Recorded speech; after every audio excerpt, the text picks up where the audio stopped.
ഇന്നൊരു ഈവനിങ് സ്നാക്സിൻ്റെ റെസിപ്പിയുമായിട്ടാണ് ഞാൻ വന്നിട്ടുള്ളത്. ഇതിനായിട്ട് കുറഞ്ഞ ഇൻഗ്രീഡിയൻസേ ആവശ്യമുള്ളൂ, എളുപ്പത്തിൽ ഉണ്ടാക്കിയെടുക്കാനും പറ്റും. അപ്പോൾ ഇതെങ്ങനെയാണ് ഉണ്ടാക്കുന്നതെന്ന് നോക്കാം. അതിനു വേണ്ടി ഒരു ബൗൾ എടുത്തിട്ടുണ്ട്. അതിലേക്ക് 2 കപ്പ് മൈദ ഇട്ട് കൊടുക്കാം. ഇനി ഇതിലേക്ക് ആവശ്യമായിട്ടുള്ള ഉപ്പ് ചേർത്ത് കൊടുക്കാം. 1 ടീസ്പൂൺ ഇൻസ്റ്റൻറ്റ് ഈസ്റ്റ് ചേർത്ത് കൊടുക്കാം. 1 ടീസ്പൂൺ പഞ്ചസാരയും കൂടെ ഇതിലേക്ക് ചേർത്തതിന് ശേഷം നന്നായി ഒന്ന് മിക്സ് ചെയ്ത് കൊടുക്കാം. ഇനി ഇതിലേക്ക് 1 ടേബിൾ സ്പൂൺ ഓയിലൂടെ ചേർത്ത് നന്നായി ഒന്ന് മിക്സ് ചെയ്ത് കൊടുക്കാം. ഇത് നന്നായി മിക്സ് ചെയ്തെടുത്തിട്ടുണ്ട്. ഇനി ഇതിലേക്ക് ആവശ്യത്തിന് വെള്ളം കൂടെ ചേർത്ത് നന്നായി ഒന്ന് കുഴച്ചെടുക്കാം. ഇളം ചൂടുള്ള വെള്ളം ഒഴിച്ചാണ് ഇത് കുഴച്ചെടുക്കേണ്ടത്. ഇത് നന്നായി കുഴച്ചെടുത്തിട്ടുണ്ട്. ഇനി ഇതിൻ്റെ മുകൾ ഭാഗത്തായി കുറച്ച് ഓയിൽ സ്പ്രെഡ് ചെയ്ത് കൊടുക്കാം. ഇതിനെ അടച്ചു വെച്ചതിന് ശേഷം 2 മണിക്കൂർ റെസ്റ്റ് ചെയ്യാൻ വേണ്ടി വെക്കാം. ആ സമയം കൊണ്ട് തന്നെ ഇതിനുള്ള ഫില്ലിങ് റെഡിയാക്കി എടുക്കാം. അതിനു വേണ്ടി ഒരു 1/2 കിലോ ചിക്കൻ എടുത്തിട്ടുണ്ട്. എല്ലോട് കൂടിയ ചിക്കൻ തന്നെയാണ് ഞാൻ എടുത്തിട്ടുള്ളത്.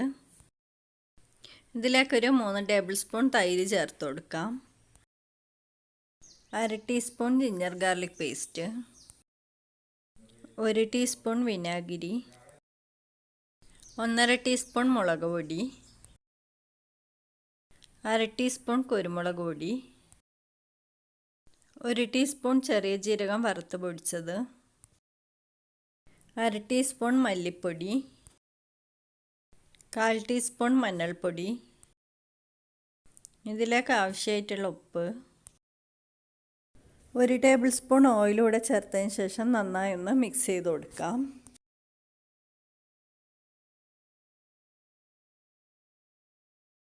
ഇതുപോലെ 1 മണിക്കൂറെങ്കിലും റെസ്റ്റ് ചെയ്യാൻ വേണ്ടി വെക്കണം.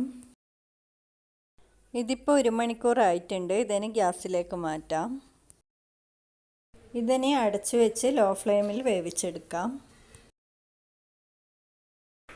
ചിക്കനിൽ നിന്ന് വെള്ളമൊക്കെ ഇറങ്ങി വന്നിട്ടുണ്ട്. ഇതിന് തുറന്നു വെച്ച് തന്നെ ഇതിലത്തെ വെള്ളമൊക്കെ ഒന്ന് വറ്റിച്ചെടുക്കാം. ഇതിലത്തെ വെള്ളമൊക്കെ വറ്റി വരുമ്പോഴത്തേക്കും ചിക്കൻ നന്നായി വെന്ത് കിട്ടും. ചിക്കൻ വെന്ത് നന്നായി തണുത്ത് വന്നതിന് ശേഷം എല്ലിൽ നിന്നൊക്കെ ഇതുപോലെ വിടുവിച്ചെടുക്കാം. ഇനി ഇത് മാറ്റി വെക്കാം. ഇനി ഒരു പാൻ വെച്ചിട്ടുണ്ട്. അതൊന്ന് ചൂടായിരുമ്പോൾ അതിലേക്ക് ഓയിൽ ഒഴിച്ചു കൊടുക്കാം. 1 ടേബിൾ സ്പൂൺ ഓയിൽ ഒഴിച്ച് കൊടുത്തിട്ടുണ്ട്. അതൊന്ന് ചൂടായി വരുമ്പോൾ അതിലേക്ക് ഒരു ചെറിയ സവാള ചെറുതായി മുറിച്ചത് ചേർത്ത് കൊടുക്കാം. ഇനി ഇതിലേക്ക് ആവശ്യമായിട്ടുള്ള കുറച്ച് ഉപ്പൂടെ ചേർത്ത് നന്നായി ഒന്ന് മിക്സ് ചെയ്ത് കൊടുക്കാം. ഈ ഉള്ളി ഒന്ന് വഴന്നു വരുമ്പോൾ ഇതിലേക്ക് നേരത്തെ റെഡിയാക്കി വെച്ച ചിക്കൻ ചേർത്ത് കൊടുക്കാം. ചിക്കൻ ചേർത്തതിന് ശേഷം 1-2 മിനിറ്റ് ഒന്ന് നന്നായി ഇളക്കി കൊടുക്കാം. ഇനി ഇതിലേക്ക് ഒരു ക്യാപ്സിക്കത്തിൻ്റെ പകുതി ചെറുതായി മുറിച്ചതൂടെ ചേർത്ത് നന്നായി ഒന്ന് മിക്സ് ചെയ്ത് കൊടുക്കാം. ഇനി ഇതിലേക്ക് 1 ടേബിൾ സ്പൂൺ മൈദ ചേർത്ത് കൊടുക്കാം. മൈദേൻ്റെ റോ ടേസ്റ്റൊക്കെ ഒന്ന് മാറിക്കിട്ടുന്നത് വരെ 1 മിനിറ്റ് ഇത് നന്നായി ഒന്ന് ഇളക്കി കൊടുക്കാം. ഇനി ഇതിലേക്ക് 1/2 കപ്പ് പാല് ചേർത്ത് കൊടുക്കാം. പാലൊഴിച്ചതിന് ശേഷം ഇത് ലോ ഫ്ലെയിമിലിട്ട് നന്നായി ഒന്ന് മിക്സ് ചെയ്ത് കൊടുക്കാം. ഇതിനി ഇതുപോലൊന്ന് ഡ്രൈ ആക്കി എടുക്കാം. ഇതിപ്പോൾ റെഡി ആയിട്ടുണ്ട്. ഇതിനി മാറ്റി വെക്കാം. എൻ്റെ ചാനൽ ഇതുവരെ സബ്സ്ക്രൈബ് ചെയ്യാതെ കാണുന്നവരുണ്ടെങ്കിൽ ഒന്ന് സബ്സ്ക്രൈബ് ചെയ്ത് സപ്പോർട്ട് ചെയ്യണേ. തൊട്ടടുത്ത് കാണുന്ന ബെല്ലൈക്കണും കൂടെ ഒന്ന് ക്ലിക്ക് ചെയ്യണം. അപ്പോൾ ഇതുപോലെ കാണാം. അതിൽ ഓളാണ് പ്രസ് ചെയ്യേണ്ടത്. ഇപ്പോൾ 2 മണിക്കൂർ ആയിട്ടുണ്ട്. ഇതിന് നന്നായി ഒന്ന് മിക്സ് ചെയ്ത് കൊടുക്കാം. ഇത് നന്നായി ഒന്ന് മിക്സ് ചെയ്തതിന് ശേഷം ഇത് 2ആയി ഒന്ന് കട്ട് ചെയ്തെടുക്കാം. ഇത് പരത്തിയെടുക്കാനായി കൗണ്ടർ ടോപ്പിൽ കുറച്ച് മൈദ ഇട്ട് കൊടുക്കാം. ഇനി ഇതിൽ നിന്നും പകുതി ഭാഗം എടുത്ത് ഇതുപോലൊന്ന് പരത്തി കൊടുക്കാം. ഇതൊരു സ്ക്വയർ ഷേപ്പിൽ പരത്തിയെടുത്താൽ മതി. ഞാൻ പരത്തിയെടുത്തതിന് ശേഷം സൈഡൊക്കെ ഒന്ന് കട്ട് ചെയ്ത് കൊടുത്തിട്ടുണ്ട്. ഇനി ഇതിൻ്റെ ഒരു ഭാഗത്തായി ചിക്കൻ്റെ ഫില്ലിങ് വെച്ച് കൊടുക്കാം.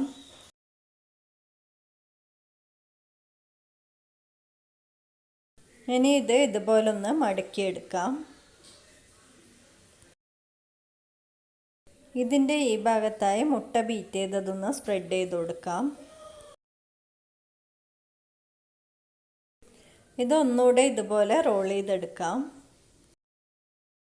ബാക്കി ഭാഗം ഞാൻ കട്ട് ചെയ്ത് മാറ്റുന്നുണ്ട്. ഇനി ഇതുപോലെ എല്ലാം ഒരേ സൈസിലായി കട്ട് ചെയ്തെടുക്കാം.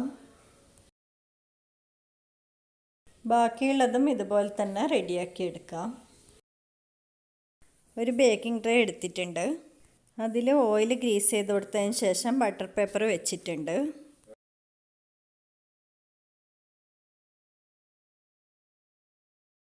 അതിൻ്റെ മുകൾ ഭാഗത്തായി ഇത് ഓരോന്നായി വെച്ച് കൊടുക്കാം. കുറച്ച് ഗ്യാപ്പിട്ട് വേണം ഇത് ഓരോന്നും വെച്ച് കൊടുക്കാനായിട്ട്. ഇനി ഇതിൻ്റെ മുകളിലായി മുട്ട ബീറ്റ് ചെയ്തത് സ്പ്രെഡ് ചെയ്ത് കൊടുക്കാം. ഇതിനി ബേക്ക് ചെയ്തെടുക്കാം. ഒരു 170 ഡിഗ്രിയിൽ ഒരു 25 മിനിറ്റ് ബേക്ക് ചെയ്തെടുത്താൽ മതി. ഇത് ഓവനില്ലാതെ പാനിലും ഇതുപോലെ ബേക്ക് ചെയ്തെടുക്കാം. ഒരു 10 മിനിറ്റ് മുമ്പ് പാന് ചൂടാക്കാൻ വേണ്ടി വെച്ചിട്ടുണ്ട്. അതിലേക്ക് ഇത് വെച്ച് കൊടുക്കാം. പാനിലും ഒരു 25 മിനിറ്റ് വെക്കുമ്പോഴത്തേക്ക് ഇത് ബേക്കായി കിട്ടും. ഇതിപ്പോൾ ബേക്കായി വന്നിട്ടുണ്ട്. ഇതിൻ്റെ മുകളിലായി ബട്ടർ തേച്ച് കൊടുക്കാം. ഇത് നല്ല ടേസ്റ്റി ആയിട്ടുള്ള സ്നാക്ക് റെസിപ്പിയാണ്. ഇതെല്ലാവരും ട്രൈ ചെയ്ത് നോക്കി നിങ്ങളുടെ അഭിപ്രായമൊക്കെ കമൻറ്റ് ബോക്സിൽ അറിയിക്കണം. റെസിപ്പി ഇഷ്ടമായ ലൈക്ക് ചെയ്യാനും ഷെയർ ചെയ്യാനും മറക്കരുത്. നല്ലൊരു റെസിപ്പിയുമായി വീണ്ടും കാണാം. Thank you.